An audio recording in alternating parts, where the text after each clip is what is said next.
Buongiorno a tutti.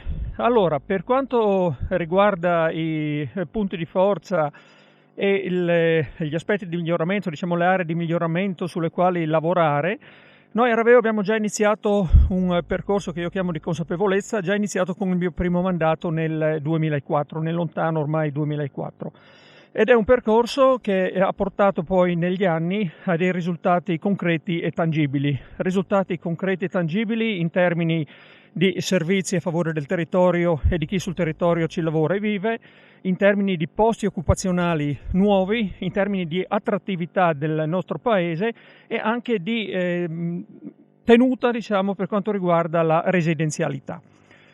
La base sulla quale abbiamo sviluppato questo nostro percorso, è partito già qualche anno fa, riguarda il contesto ambientale, paesaggistico, architettonico, naturalistico e storico di cui il nostro paese, il nostro territorio dispone.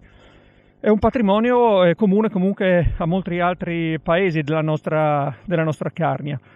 Ed è sulla base di questo che abbiamo sviluppato e messo in campo tutta una serie di strategie volte alla riqualificazione in primis dei borghi di Raveo, di Esemon di Sopra. Cito ad esempio al grosso lavoro che abbiamo fatto negli anni, ad esempio partendo con il progetto di albergo diffuso, che ci ha permesso di riqualificare interi borghi del nostro comune, con interventi sia da parte dell'ente comunale sia da parte dei privati.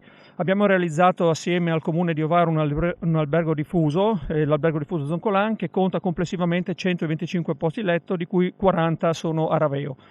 Quindi capite bene l'impatto che c'è stato con l'albergo diffuso non solamente in termini di turismo e quindi di residenzialità temporanea, ma anche in termini di posti di lavoro creati. Abbiamo ad esempio attualmente ben 4 dipendenti.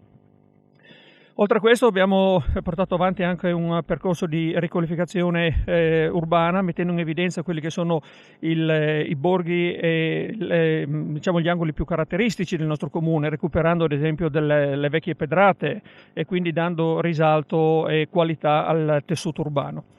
Oltre a questo abbiamo poi portato avanti anche un articolato intervento di valorizzazione ambientale del nostro ambiente tramite il Parco delle Colline Carniche, creando nuovi percorsi.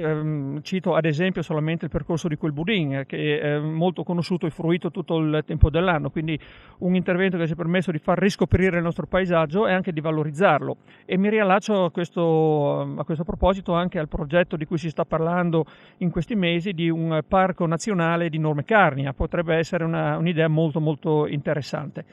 Oltre a questo abbiamo attivato ad esempio anche per quanto riguarda i servizi sul territorio un nuovo bar, quindi un nuovo punto di ritrovo ad esempio nella frazione di Esemon di Sopra, che mancava da ben 20 anni, con tanto anche di farmacia, quindi un servizio per tutto il territorio per chi appunto sul nostro territorio risiede.